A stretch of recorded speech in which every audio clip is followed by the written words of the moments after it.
Welcome to the Energy Exchange, a podcast by AAE GTA chapter that explores the intersection of global energy trends, policies and regulations, smart grids, innovations, EV and infrastructure, energy audits, and many others, all through engaging and exchanging experiences among AEE experts worldwide.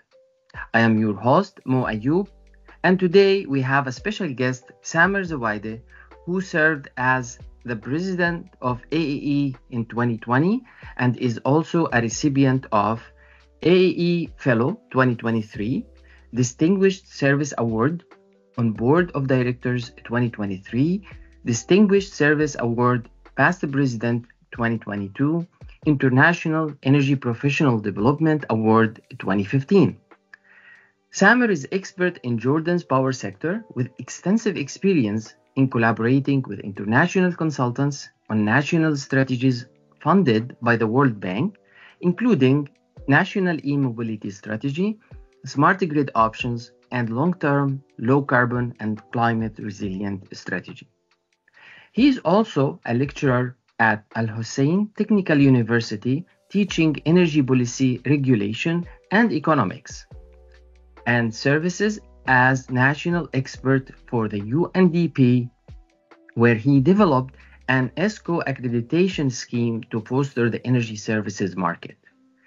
Additionally, he has worked on greenhouse gas guidelines with the GIZ, addressed energy poverty through the water, energy, food, and ecosystems nexus with the regional energy governance and development, and contributed to carbon market with South Pole and International Renewable Energy Agency.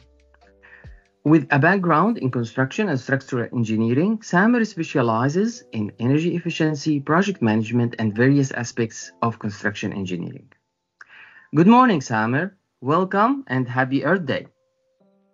Good morning, Mo. Thank you very much for having me here, and I'm very excited to be here and to be part of this discussion celebrating Earth Day to raise awareness about environmental issues and energy. Excellent. Let us dive right in. You have extensive experience in Jordan's power sector, particularly in solar energy and energy efficiency.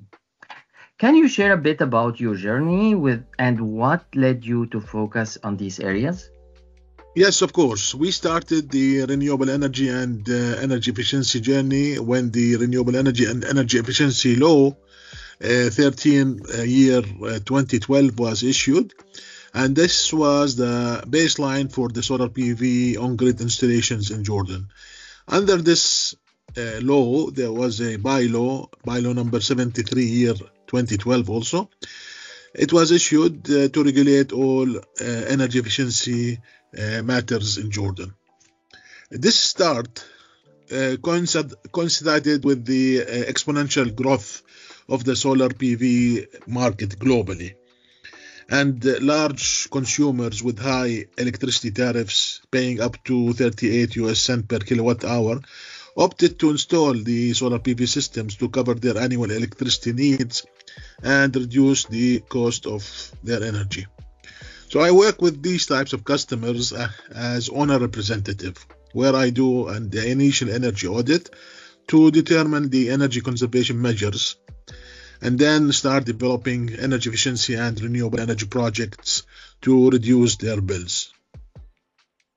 Usually I develop the technical specifications for the PV projects required to be installed at their facilities. Then we do the tendering phase, followed by technical and financial evaluation of the received tenders. And we select the best bid, and the contractor is assigned to manage to do the job. I manage the construction phase as well until the date of commercial operation of the project.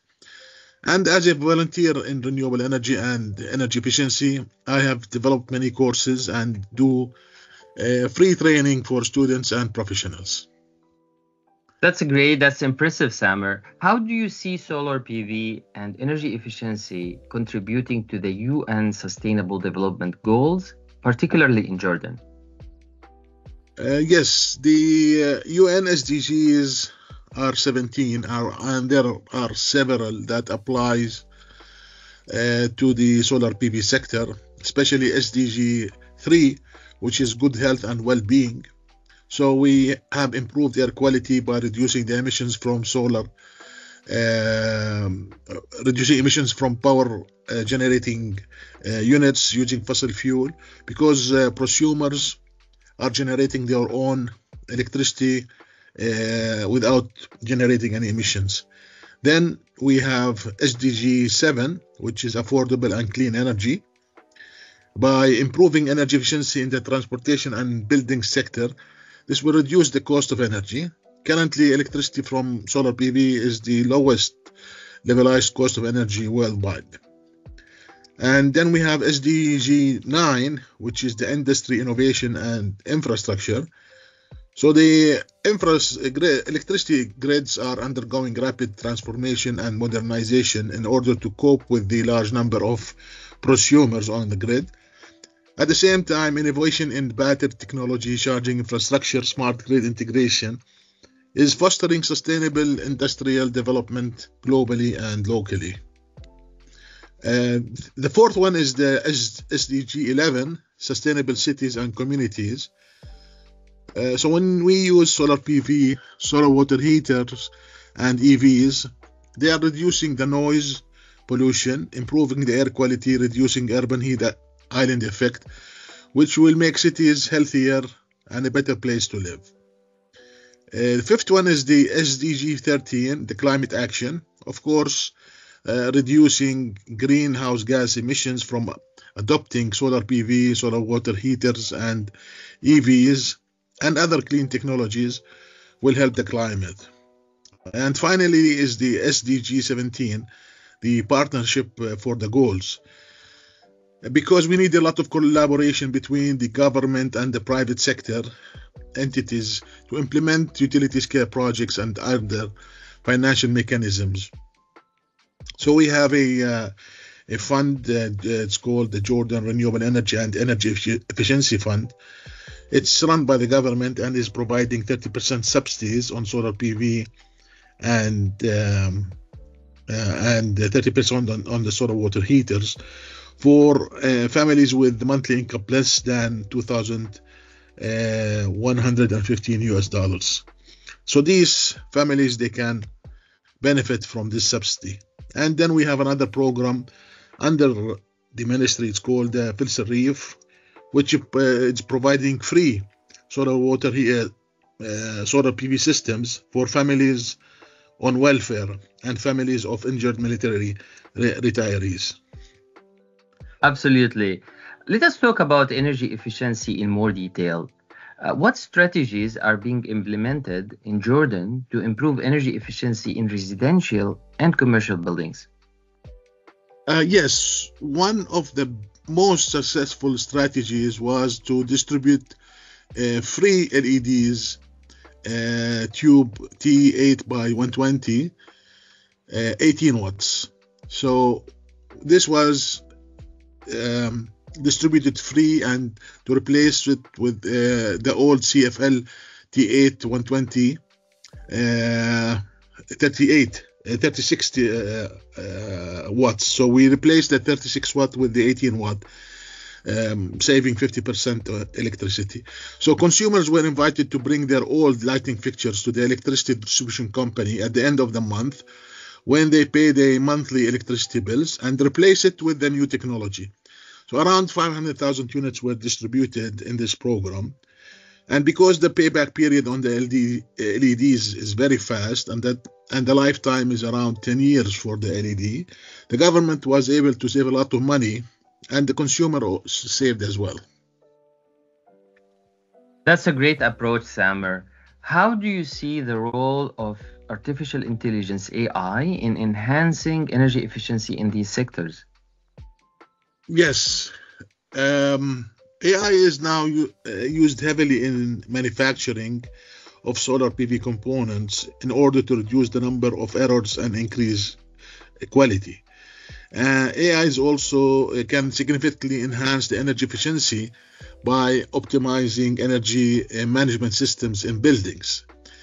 For example, smart thermostat and energy management platforms can analyze usage patterns and adjust energy consumption accordingly. This not only reduces cost for the consumers, but also contributes to overall energy savings on a large scale.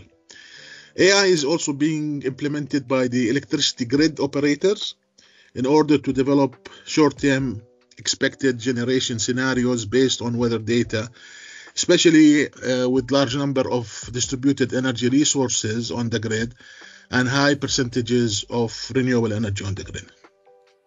Very interesting. Now, let us discuss the national e-mobility strategy in Jordan.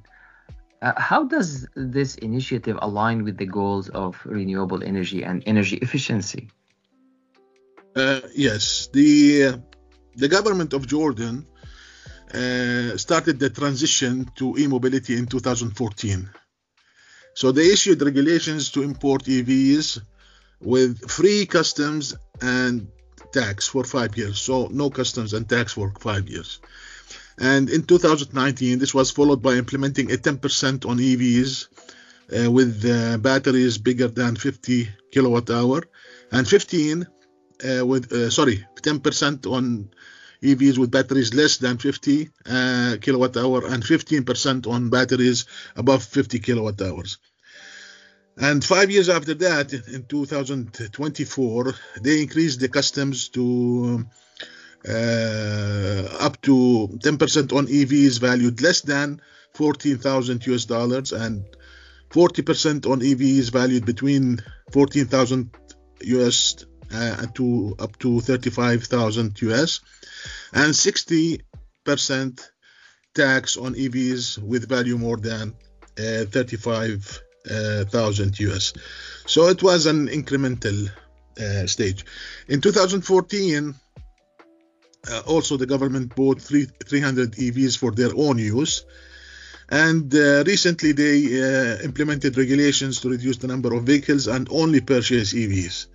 Also they issued regulations to reduce taxes on electrical trucks, and the e-mobility strategy calls for the retrofit of the electricity grids in order to prepare for the transition electrification of transportation over the next 25 years. That's a vital connection. Let us now talk about the smart grid options. How do smart grid or smart grids contribute to the integration of renewable energy and energy efficiency in Jordan? Yes. This started after COVID-19. There was a rapid development in the electricity distribution networks to transition into smart grids. So the meters were replaced gradually, and as of Q1 this year, we are at 80% smart meters. So basically, we need a lot of communication and a lot of data storage and analysis to be integrated with the electricity sector, in addition to cybersecurity and identifying the energy sectors as critical national infrastructure. This required massive deployment of manpower to replace around 2.6 million electricity meters, and building the communication, fiber networks, data storage, software, cybersecurity, capacity building, and operation. Of course, an application is now available to pay your monthly invoices online and see your historical data for the past 12 months. In addition to asking for different services from the distribution system operator, and this saves a lot of manpower. It saves on the traffic, so you don't have to go and pay your bills.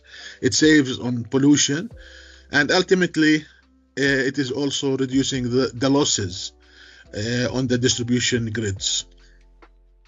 Excellent. Let us shift to the global perspective. As a past president of Association of Energy Engineers, AEE, how do you see the role of the Association of Energy Engineers in promoting the UN Sustainable Development Goals, and connecting professionals in the energy sector. Yes, the AE was established in 1977 after the 1973 global oil crisis. So it started in Atlanta, USA, by a group of highly competent professionals in energy management. Later, more global energy crisis happened across the world, and the demand on energy professionals grew. And now AEE is in 125 countries with over 35,000 certified professionals. So the primary goal has shifted from focusing the energy management practice to reduce the operational cost due to energy. Now we are focusing more on decarbonizing our operations in these years. So the main reason, of course, is climate change and the requirements by many global companies to reach net zero carbon by 2030 and achieving the UN SDGs along this path. Yes. Interesting. Let us shift now to global net zero targets and the long-term strategies for low carbon and climate resilience. Can you please, Samer, let us know more about that? Yes, of course. Countries around the world have announced commitments to achieve net zero carbon, like the European Union is targeting 2050, China in 2060, India 2070. And countries around the world are developing plans to submit their LTS or long-term strategies to the UN at different periods in time, and then developing more detailed plans to reach that target. So essentially, the main economic sectors are identified, and stakeholders are invited to discussions to forecast the development in technology and the projects needed to reach the net zero targets. And a modeling software like TIMES is used to prioritize these scenarios. So the TIMES model is using the primary energy only, and scenarios to optimize the reaching the decarbonization targets with associated costs are provided. So other economic activities that are emitting greenhouse gases like the N2O and CH4 or refrigerants gases must be modeled separately. So this is an iterative process, and it is very much important to have the right stakeholders from the start of the development. Fantastic. Let us talk about the challenges related to supply chains in the solar sector. What supply chain challenges have you encountered in implementing renewable energy projects in Jordan, and how do you think these can be addressed? Yes, challenges in the supply chain occur when there is a global crisis like COVID-19 or the Ukraine-Russian war, and the ship that closed the Suez Canal for several days. So these types of incidents have a direct impact on the shipping industry, which will delay the arrival of goods from China and all over the world. So the major component of the PV systems are modules and inverters, and the top manufacturers are based in China. And these challenges can be addressed by a minor degree by having a minimum stock that can provide the necessary components until the crisis passes. But with the fast development in technology every few months, companies can't risk having a large stock of material because the prices of the material they have will drop as soon as the new model is available on the markets. And new models are developing every few months. So with the increasing demand for solar PV, how do you see the supply chain evolving to meet this demand? Yes. The solar PV market in Jordan is well established across the supply chain. There are over 600 companies of different sizes working in this sector across Jordan. They are providing services in the MENA region as well. The global trend is for solar PV to reach 1 terawatt per year capacity, with continuous increase in efficiency and reduction in prices. So the price of PV technology development will be accompanied by developments in the battery storage and EVs, which will increase the number of prosumers to cover both building and transportation and industry needs as well. Therefore, the supply chain will continue to grow across all sectors, especially since the demand on electricity is increasing across the globe, and the net zero carbon targets were announced by the majority of the countries around the world. So clean energy workforce development is essential to meet this need. So as we look ahead, what do you think are the biggest opportunities for growth in solar PV in Jordan, particularly in relation to the UN SDGs? Yes. Now, the Ministry of Energy and Mineral Resources has announced verbally on more than one occasion that the share of renewables in the electricity generation will reach 50% by 2030. Currently, the share of renewables is 28.3 as of the announced quarter 3 in 2024. Also, the Ministry of Energy and Mineral Resources is working on developing the updated Jordan Energy Strategy 2025 to 2030, which will clearly state the higher percentage of renewables in the energy mix in the next 10 years.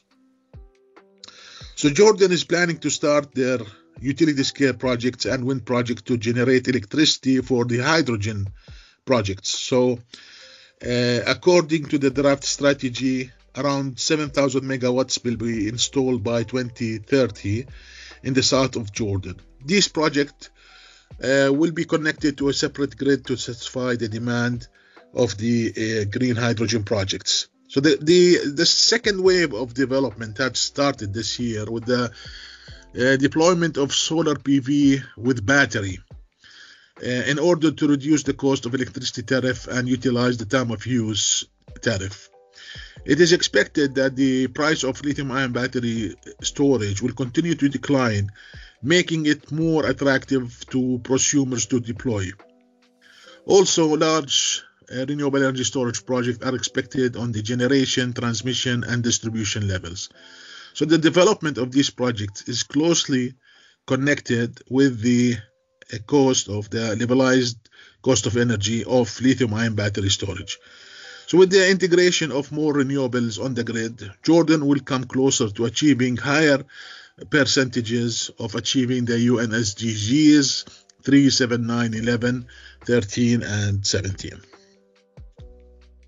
Those are exciting prospects, Samer. As we wrap up, what advice would you give to young professionals looking to enter the solar energy sector, particularly in relation to sustainability and AI? Keep learning. This is the key. Keep learning and sharpening your skills because the technology is moving very fast. By the time you graduate from the 5-year engineering program, what you learned during the first 3 years will be obsolete already. And decarbonization is the name of the game in the future because of the climate change. So know as much as you can about solar PV, economics, and decarbonization. AI is growing rapidly as well to become a necessary tool like a calculator or a computer. So every energy engineer must be able to use AI effectively in order to improve their performance and reduce the time in completing their tasks. It's not an option anymore. It's impossible in the future to manage millions of prosumers that are generating electricity and consuming electricity from power generation units without smart data and algorithm to manage the operation. Thank you so much, Samer, for sharing your insights and expertise with us today. It's been really a pleasure having you on the show. Thank you, Mo. I enjoyed our conversation very much and wish you all the best. Do you know, Samber, we have a webinar in AEGTA. We call it Coffee and Conservation, not a conversation. Okay. So yeah, so thank you again, Samer. Thank you for all audience for tuning in to the Energy Exchange. Join us next time as we continue to explore the latest trends and innovations in energy and sustainability. Don't forget to follow AEGTA chapter and share this podcast with your network.